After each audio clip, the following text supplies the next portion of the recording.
Oggi video un po' più chiacchierato in cui parliamo di The Ordinary. Cercheremo di fare una review sotto i 15 minuti del marchio e dei suoi due best seller. Sigla!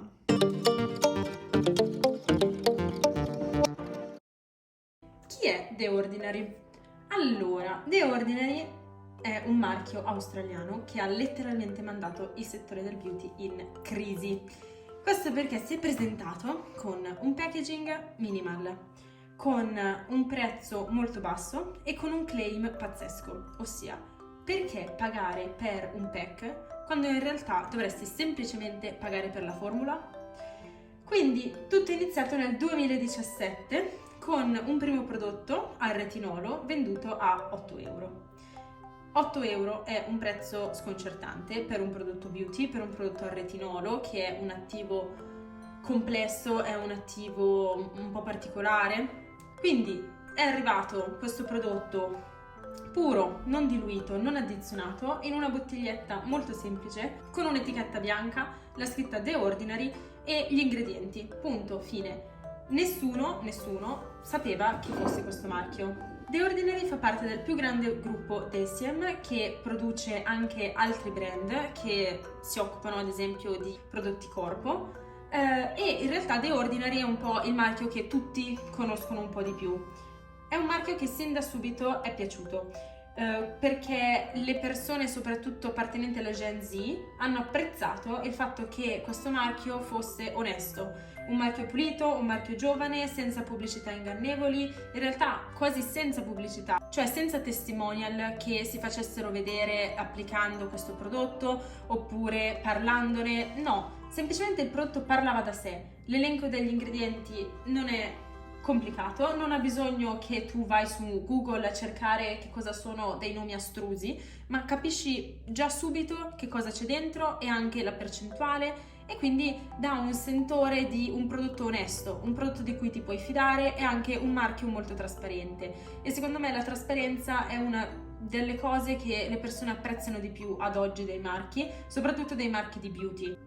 Non è più il tempo in cui un ambassador sponsorizza questo brand e non basta più essere associati ad un'attrice, ad una modella per poter essere lanciati sul mercato. Questi prodotti hanno un packaging veramente molto sensazionale, secondo me un'attività di marketing molto ben riuscita perché fanno subito sentire dei consumatori come dei piccoli chimici. Infatti questi prodotti con questa scritta bianca molto pulita, con questo font molto caratteristico, fanno quasi sentire come se fossimo noi i creatori dei prodotti che possiamo creare le nostre pozioni personalizzate insieme. The Ordinary all'inizio veniva venduta da pochissimi negozi, Sephora mi ricordo inizialmente, ma con prezzi con alcuni rincari. Il sito non spediva inizialmente in Italia. Ad oggi è un marchio che potete trovare ovunque, potete trovare da Douglas, potete trovare da Sephora, potete trovare anche su Amazon e potete ovviamente trovare anche sul sito ufficiale, che secondo me è un sito che vale la pena andare a guardare anche per la composizione, perché non è un sito convenzionale a cui magari siamo abituati, non ci sono foto di appunto persone che sponsorizzano il brand, ma i prodotti è come se si sponsorizzassero da soli, come se si facessero pubblicità da soli. Abbiamo qui i due prodotti principali che sono l'acido ialuronico, hyaluronic acid 2% con vitamina B5 in questo appunto packaging e l'altro prodotto iconico è la niacinamide 10% plus zinc 1%. Questi sono i due prodotti più famosi di The Ordinary, forse quelli che vengono acquistati più frequentemente da tutte le persone in tutto il mondo. Partiamo dal prodotto all'acido ialuronico. Allora, questo prodotto ha una formula ovviamente idratante con acido ialuronico vegano purissimo. Qui possiamo vedere innanzitutto che ha una consistenza molto gel, molto corposa e non assolutamente liquida, quindi un acido ialuronico veramente molto puro. Il peso molecolare dell'acido ialuronico determina la sua capacità di entrare e agire nella pelle. Questa formula contiene acido ialuronico con 3 pesi molecolari, alto, medio e basso. Quindi potete già capire anche la qualità di questo tipo di prodotto. Quindi questo multistrato permette al prodotto di essere molto idratante, e questo 2% di acido ialuronico è anche compensato dalla presenza di vitamina B5, che è molto famosa anche lei per aiutare l'idratazione della superficie cutanea. L'acido ialuronico è una molecola che aiuta tutte le tipologie di pelle. Aiuta sicuramente con la secchezza, e la formula, che non contiene oli, permette di essere più leggera sulla pelle e permette quindi di poter essere utilizzata anche da quelle pelli che sono magari grasse o comunque miste e che non apprezzano poi di sentire la pesantezza sul viso. Possiamo vedere infatti, provandolo sulla mano, come all'inizio faccia fatica ad assorbire, e questa è data dai 3 pesi molecolari che dicevamo prima. Vedete anche questa leggera patina che fa, che ovviamente poi sparisce. Veramente si può percepire poi l'idratazione e la freschezza che dà. Ovviamente tutti gli acidi ialuronici, quando vengono applicati, danno un po' di effetto appiccicoso sulla pelle, che assolutamente però poi va a svanire non appena tutte le molecole di questo acido vengono assorbite dalla pelle, e una volta penetrate lasciano la pelle liscia ma assolutamente non appiccicosa, soprattutto molto anche rinfrescata. È un effetto boost della pelle, perché l'acido ialuronico permette di ricostruire le barriere, e la ricostruzione della barriera cutanea è una fase importantissima per tutti i tipi di pelle, dalle pelli mature alle pelli acneiche.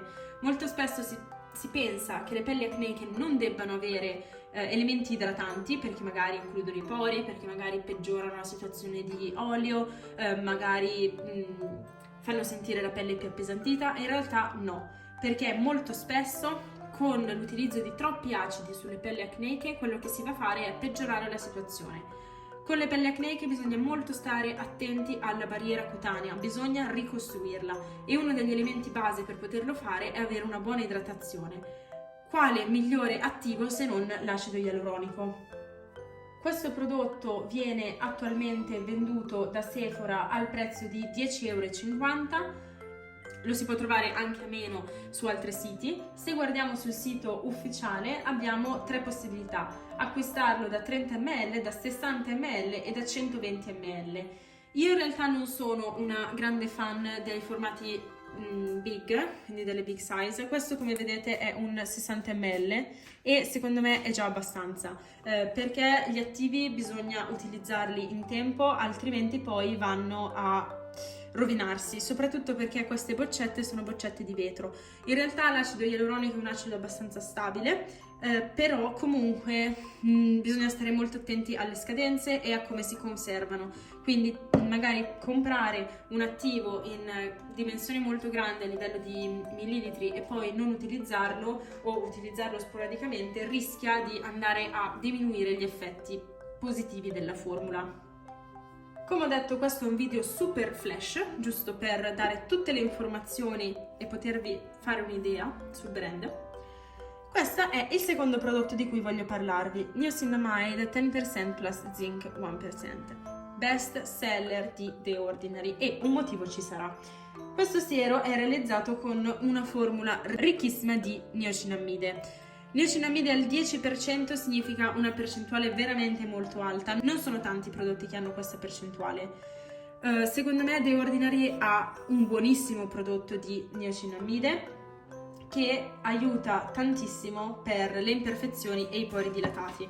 Questo è uno dei motivi per cui coloro che hanno pelli acneiche e soffrono di discromia della pelle sicuramente conosceranno questa vitamina. La vitamina B3, quindi niacinamide, contribuisce a aiutare a sfiammare la pelle, sempre mantenendosi abbastanza rispettosa della barriera cutanea. Aiuta sicuramente a migliorare l'aspetto dei pori, ma aiuta soprattutto a diminuire la comparsa dei brufoli. Devo dire che io ho utilizzato moltissimo la niacinamide di The Ordinary, credo che questa sia la quinta boccetta che compro. Quello che mi piace è anche che è addizionata con zinco all'1%, e lo zinco ha note proprietà antibatteriche, anche lui note proprietà sfiammanti che aiutano a illuminare, aiutano a mantenere una pelle molto liscia e setosa. Credo che esistono dei prodotti diversi di niacinamide che mi piacciono di più. Se vi interessa un video in cui comparo diversi prodotti che contengono niacinamide, scrivetemelo giù nei commenti, perché secondo me è un attivo che è diventato molto popolare, ma bisogna stare molto attenti alla formulazione di cui è composta e alla percentuale, perché non basta dire niacinamide, bisogna guardare bene in che percentuale è la niacinamide. Questa è un 10%, è molto alta, è già nella fascia alta dei prodotti. Sono riuscita a trovare anche al 15% e al 20%. Ovviamente più si alza la concentrazione di niacinamide, più avremo un prodotto che ci aiuta a spingere su quello che ci interessa, ad esempio diminuire i rossori, ad esempio migliorare la grana della pelle. Più è bassa, più però è tollerabile da un ampio spettro di persone, perché comunque è un attivo che va testato. Suggerisco sempre di utilizzare, se con l'acido ialuronico questa cosa magari non succede, perché comunque è un prodotto che è molto tollerato da tutte le pelli, è un prodotto molto blando. La niacinamide è un prodotto che potrebbe non essere tollerato da tutti, magari delle pelli che hanno la tendenza ad arrossarsi facilmente o a non tollerare degli attivi, devono prima fare un test, quindi metterlo in un lato del viso, almeno 2-3 applicazioni, perché la prima applicazione serve per far capire alla pelle che tipo di prodotto è, ed è solo dalla seconda/terza che eventualmente una persona può andare ad avere una reazione nei confronti di un prodotto, mai fare solamente un test cutaneo. Quello che posso dire è che è un prodotto molto buono. Adesso vi faccio vedere anche la consistenza. Ha una consistenza più liquida di quello all'acido ialuronico, che si assorbe anche molto più velocemente, e anche lui ha la tendenza a fare questo effetto bianco, ma questo è dato dallo zinco. Bastano veramente poche gocce di questo siero. Si può utilizzare sia la sera sia la mattina e bisognerebbe utilizzare sempre una crema solare dopo. Non tanto perché sia fotosensibilizzante eccessivamente o perché si hanno delle controindicazioni specifiche, ma è perché comunque andiamo a mettere sulla pelle un prodotto, un attivo, che va a stimolare una reazione. Se non andiamo poi a proteggerla, i raggi solari rischiano di irritare ancora di più la pelle e anche a comprometterne la modalità in cui viene assorbito il prodotto. In generale, le mie opinioni su The Ordinary sono opinioni molto alte. Credo di dare a questo brand un 8, un 8-9. Secondo me ormai è un po' troppo mainstream, cioè tutti lo conoscono, forse pochi lo apprezzano davvero e pochi lo comprano consapevoli del tipo di prodotto che hanno. Guardate sempre le concentrazioni dei prodotti che fanno e state sempre molto attenti che bisogna comunque avere una certa conoscenza prima di comprare un determinato attivo. Credo che serva andare sul loro sito, leggersi cosa si può combinare con che cosa, guardare come utilizzare gli attivi prima di metterli sulla pelle. Come ho detto, questo marchio tende a far sembrare ogni persona un piccolo chimico. Il rischio è che ci si prenda un po' la mano e che si inizi a sperimentare nella combinazione tra alcuni prodotti. State molto attenti perché comunque stiamo parlando di prodotti di alta qualità, quindi con degli attivi molto concentrati, e bisogna stare attenti affinché la tolleranza della nostra pelle sia in linea con il tipo di prodotto che andiamo ad inserire. Altra cosa, assolutamente, per avere dei risultati con questi prodotti bisogna avere costanza. Credo che se non passano almeno 4 settimane, 6 settimane, non si può dire se un prodotto sta avendo successo oppure no con la nostra pelle. Mi raccomando, costanza. Costanza è la parola chiave. Mega Rush, assolutamente ce l'abbiamo fatta stare nei tempi prestabiliti, sotto i 15 minuti. Analisi del brand fatta. Spero che riusciate un po' di più a orientarvi in quello che è la giungla della skincare. Spero che anche voi possiate dare una possibilità a questo prodotto di stupirvi così come ha stupito me, e se vi interesserà un parere riguardo a quale sia secondo me l'acido ialuronico migliore e su qual è la niacinamide migliore, scrivetelo giù nei commenti. Io vi saluto e alla prossima!